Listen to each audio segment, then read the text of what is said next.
Hello and welcome to the 500 Workshop. So I'm sitting in my car today because we have a little bit of a problem. I was driving into London last week and engine was running fine. Got to traffic lights, went to set off and couldn't put it into gear. So what was happening is that when the engine is off, I can slide it into gear. When the engine is running, it won't go into gear. Suggests a problem with the clutch or the thrust bearing that activates the clutch, but this means engine out, and so we can take a look.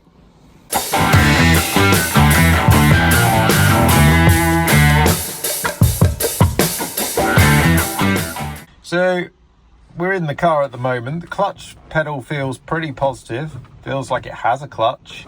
And when I've been under the car and removed the plate, it looks as though the clutch is activating, so it's a bit strange. And we have our gear stick here, and again we can find all four gears when we're not running. So let's take the engine out and have a look. Okay, after a long time of getting this engine out, I had to take it out with the gearbox. Obviously I haven't done a video on removing the gearbox yet, and didn't do it this time because it's just taking too long right now. But the gearbox wouldn't separate from the car, and here's why. The drive shaft, the spline shaft here is absolutely stuck in the flywheel for some reason, or on the clutch, one of the two. So we need to take off the clutch and see if we can get this off. So as you can see, our clutch plate is off, and here's our spline. And what's kind of odd about this is there's definitely brass kind of rubbed onto here, and it feels kind of scraped a little bit. Don't know if you see that brass kind of ring around it. I looked at a different one that I had, and it's just kind of just shiny really.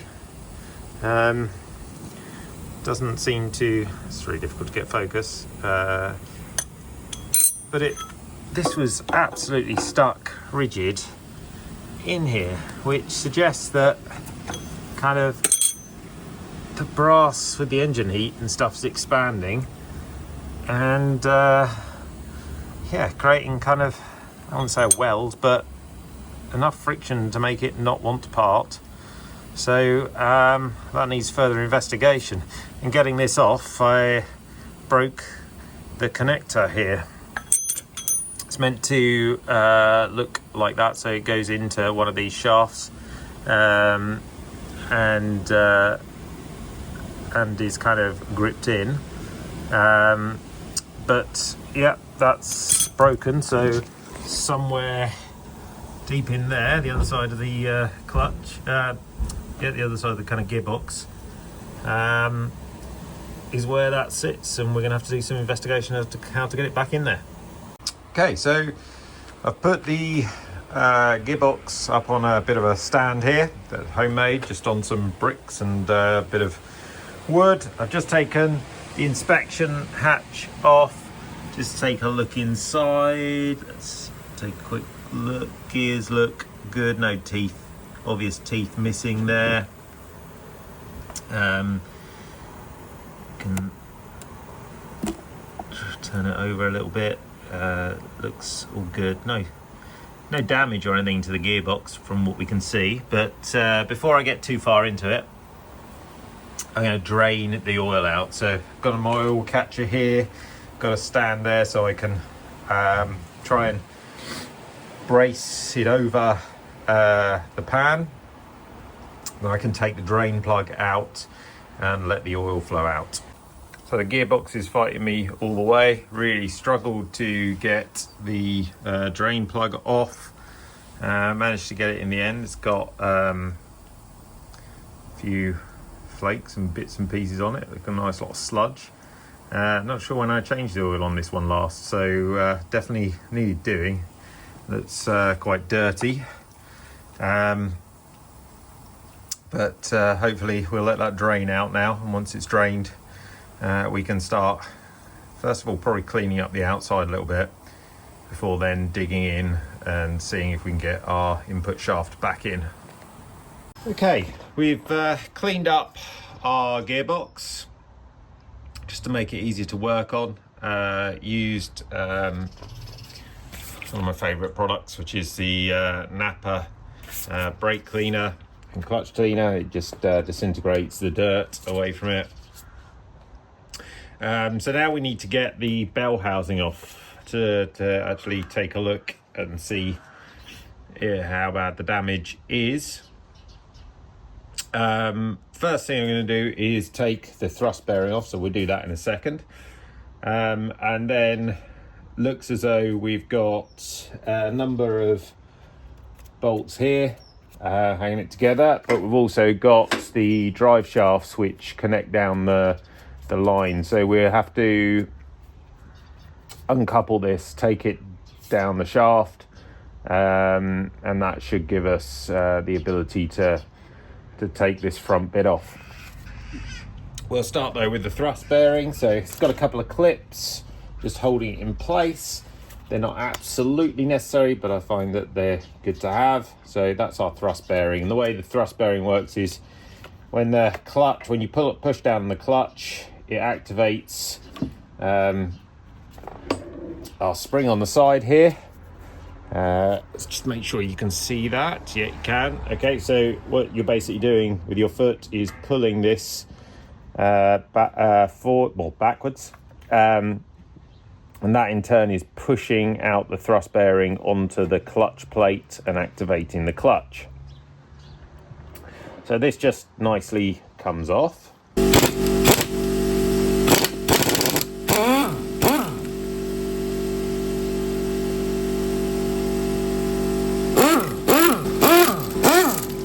So enabled to get this top bolt out, it's best that we probably remove this shaft. So what we're going to do is pull the spring off. There we go. And then you see this moves up and down. There is, as far as I can remember, a bolt on the back here, which there is. So that looks like a 13.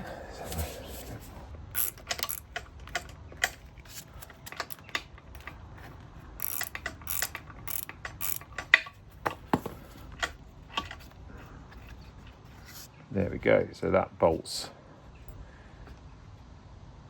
off, and we should be able to slide this up and out, which we can. Put that to the side, that out, we can put those back in. And now we should have access to that top one.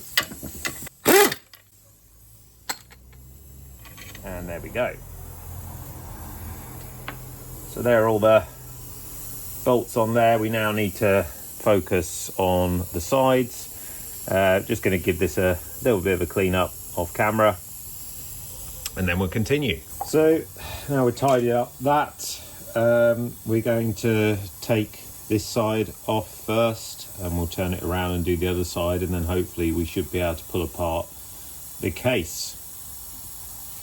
These are all 13s by the looks of it, although let's just check that.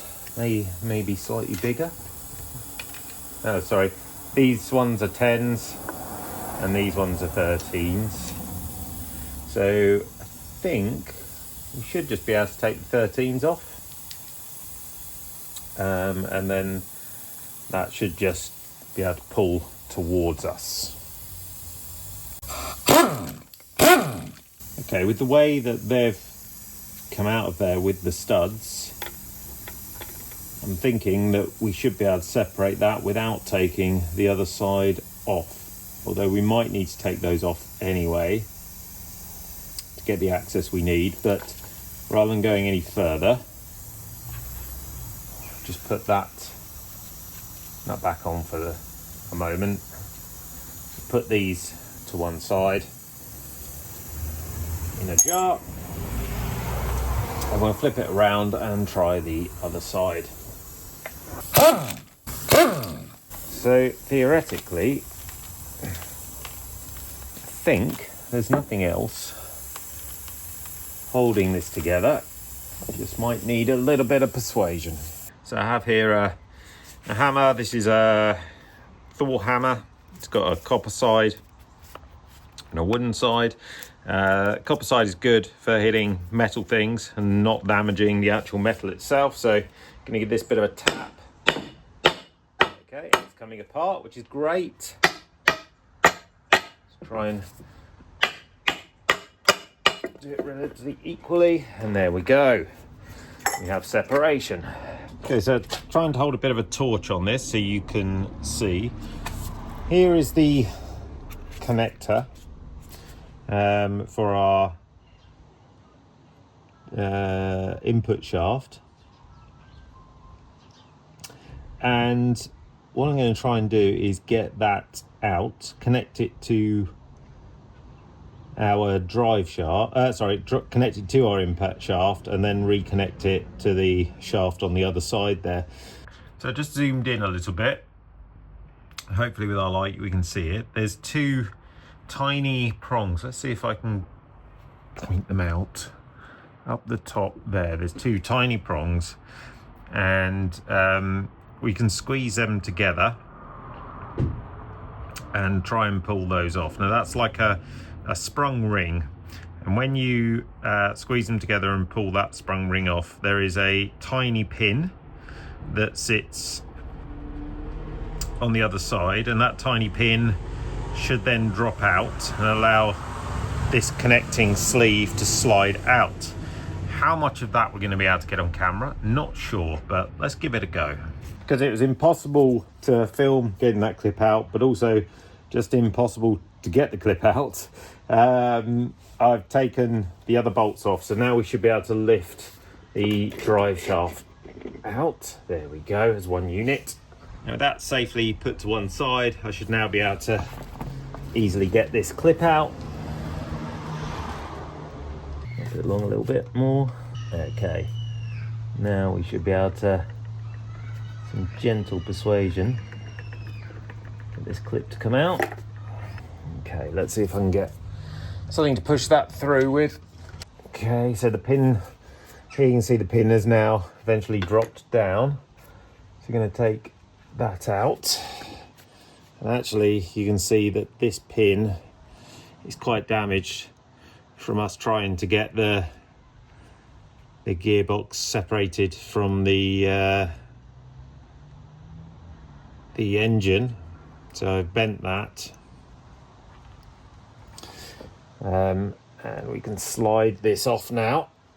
There's still a bit of the other side. Don't know how much you can pick that up. It's very difficult to see. Let's see if I can shine a bit of a light in it. You can see just on this side there's still a bit of the old pin in there from where it broke off. So we're going to have to take that out as well. But very simple coupling mechanism. All the teeth look okay, so not worried about that. Just need to work out how to refit this. After a lot of persuading, I've managed to get that springy type clip off, and the small bit fell out on the floor. I don't exactly know where it went, but it's available now to put a new pin in, so that's great news. So I've been raiding old gearboxes that I've got, and old input shafts for the pins. Found another one in another shaft, which is clearly bent and damaged. So this is not necessarily unique, but I seem to have found two good pins that I can use. So now what I need to work out is, got two of the shafts here, both similar condition, I'd say. Not really a lot of difference between them. Both need a bit of a clean up, but that's fine. Both the actual shafts themselves look the same. It's just whether I go with the one that actually stuck or whether I go with the one that is a bit shinier. I tend to like to put things back the way they were with the bits that were already in them if we can. Just concerned, obviously this wasn't happening before, so I assume it's the connection on the engine side, which we'll take a look at later. I've taken the original actually and used just a bit of Scotch-Brite on the end here, just very gently, and with a bit of WD-40, and managed to remove almost 100% of the brass that had rubbed off on there. So we are going to use the original. So how we're going to do this is we're going to put the sleeve back over. We want to try and align those holes together, so there we go. And then we'll get one of our pins, drop it through the hole, and hopefully if they're lined up they go in. It does. And then we'll slide the retaining kind of spring back into place. That's not quite fitted correctly. There we go, now it's in. Now we want to do the same with the one inside. So almost, well, it is impossible to show you this accurately because you can't see exactly what I am seeing. But we're going to go on the bottom, I think.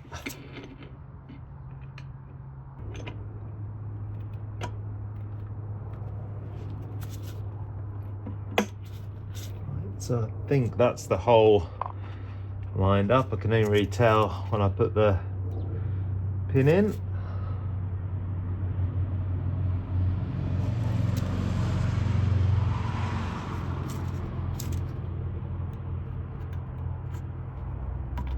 Yep, that's gone in, and now we can push our clip back over.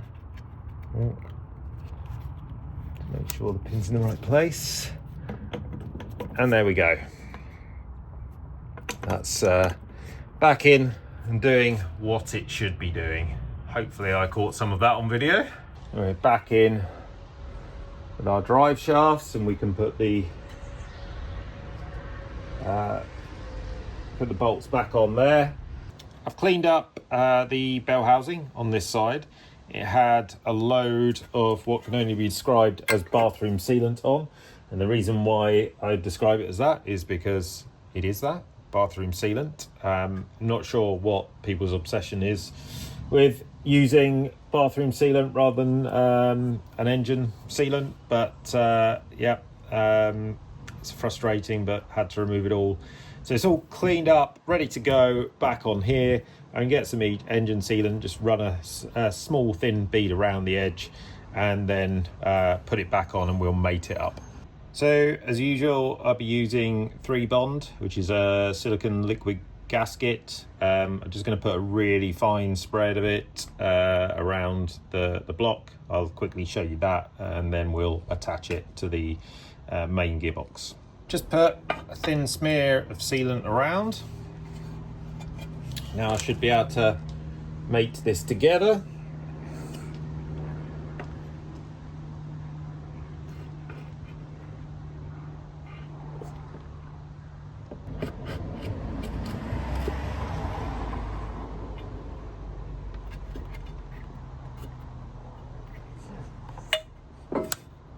Just used a hammer to gently nudge this back to where it needs to be, and now I can put in all the bolts and get it tightened up. I'll start with both sides. With both sides now secure, I can put the large bolts back in. I think this one goes up here.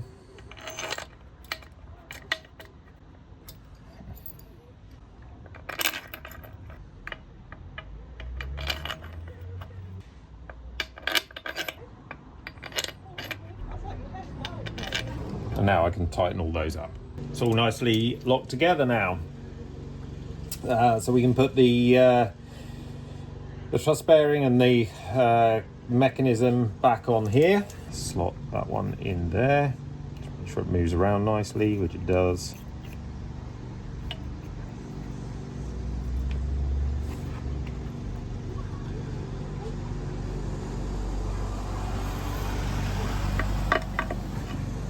I can slide back in. There we go. Nice. That moves nicely. I forgot to put this on. So we'll lift it up, and I think it goes that way.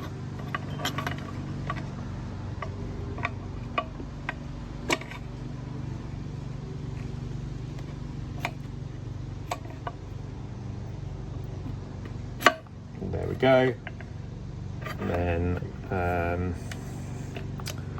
needs to be there like that. Our 13mm bolt. I'm going to put that in and tighten that up. That's tightening now. We can hook our spring back on the side here and then fit our thrust bearing. So let's have a go with the spring. These are tricky little things to do.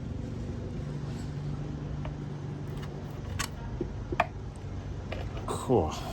Don't normally go as well as that. Okay, that's on, that's good. And now we can just fit our thrust bearing. I think I'm going to replace my thrust bearing, because looking at it straight on, this centerpiece is not directly in the middle. Could be that it was like that already, or it could be that trying to get the gearbox off I've damaged it in some way, but makes sense to me to replace it and not go through kind of having any issues with it. So yeah, I'll get another one of those. This kind of brass bushing here is clearly the problem here. What I'm going to do is take the flywheel off and take a closer look.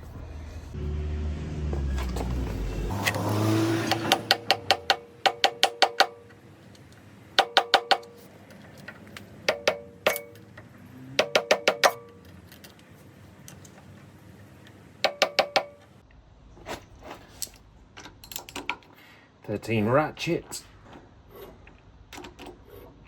So because this is turning, I've got two options. One, I can try and brace it on here, or I can just get an air gun and take those off, and that's what I'm going to do. Okay, so with those now out the way, I can remove the flywheel, just gently rocking it. Ooh, there we go. So this is the inside of the brass housing, and as you can see, there's some nice score lines in there, which is clearly where the problem has originated from. Okay, so I'm gonna have to replace this brass kind of housing here, because it's got scratches and stuff on the inside now, and I think they've just potentially cause my problem to continue if I refitted it. So got one of these on order, but I need to get it out. It's attached on the crankshaft. Now the way we're going to do that is I've been to see a friend of mine, an engine builder called Nathan, and his advice is to tap the center of this, and then he's given me which I think he must have made, which is a bolt that he's kind of drilled into and made a thread on. That bolt will be driven into there, and then we'll attach a slide hammer and hopefully pull that out. So first thing we need to do is put a tap into here. So I'll get my tap kit, I've got some cutting oil as well, just to help it go in and make sure we get a nice clean cut.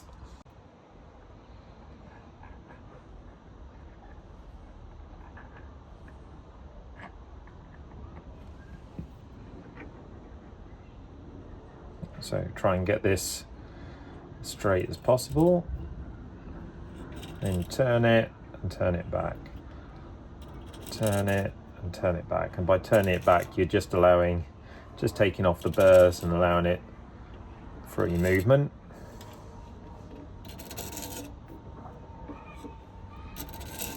Seems to be cutting it nice and easy, but then brass is quite soft.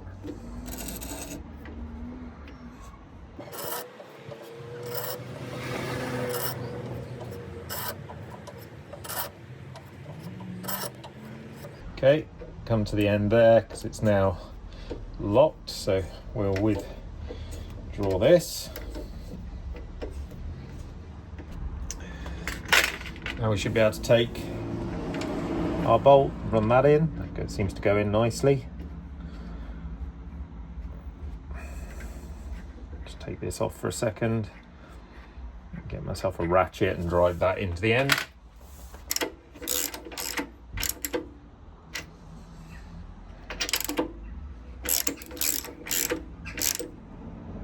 So now that's home because you start to turn the engine.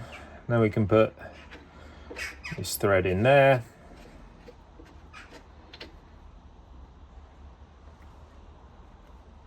Then our slide hammer.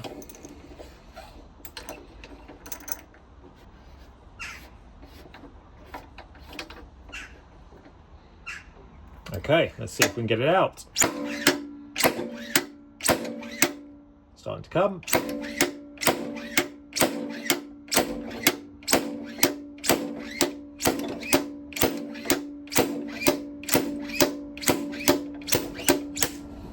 There we go. It's quite a lot of brass shavings in there. Let's just show you that. So we'll have to clean that up and make sure that comes out. But there we have our issue. We can take it off of here, clean everything up, and ready to put the next one in. So we have our brand new bush, brass bush. As you can see, there's no burrs or anything on the inside. Just going to slot it onto the end of the gearbox here, just to make sure, yeah, it's nice, spins. It definitely goes on a lot easier than the other one did, so I think that's good. We're now going to put this in the freezer for a bit to get it nice and cold. Hopefully that will help us put it into the crankshaft when we return it in. So we'll do that now, and then once it's been in there a while, we'll try and fit it. Our new bush has been chilling in the freezer for a little while, so we're just going to try and knock it in now.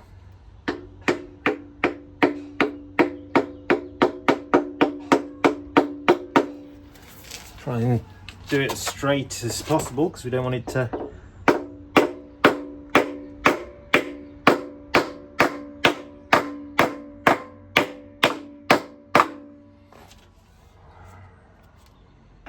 the old one and get a bit of help.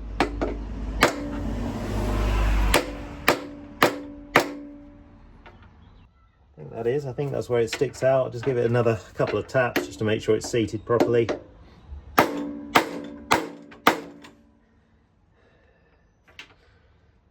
Yeah, it looks to be seated where the other one was, so there we go, we managed to install it. Now we can put our flywheel back on, our new clutch and clutch plate, and then get the two parts of the gearbox and the engine mounted together again.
got our brand new thrust bearing, and looking at it, it's still slightly off center, so must just be the way they're manufactured, with slightly odd tolerances. But we can place that in there. We can get our clips. Had to stop filming for a minute because I needed the light from my phone in order to locate the pins, but now they're both in, one there and one there. So now we're ready to reattach the gearbox to the engine.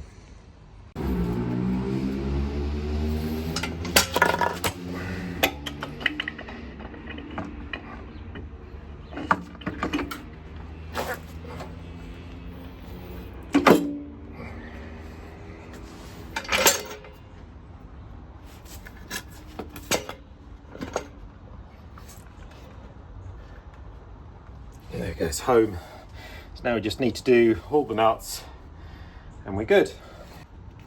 And there we have it, engine and gearbox all tightened up and ready to go. So we're running again, and put the clutch down and change into first, second, third and fourth, and reverse, and no crunching anymore. So problem fixed.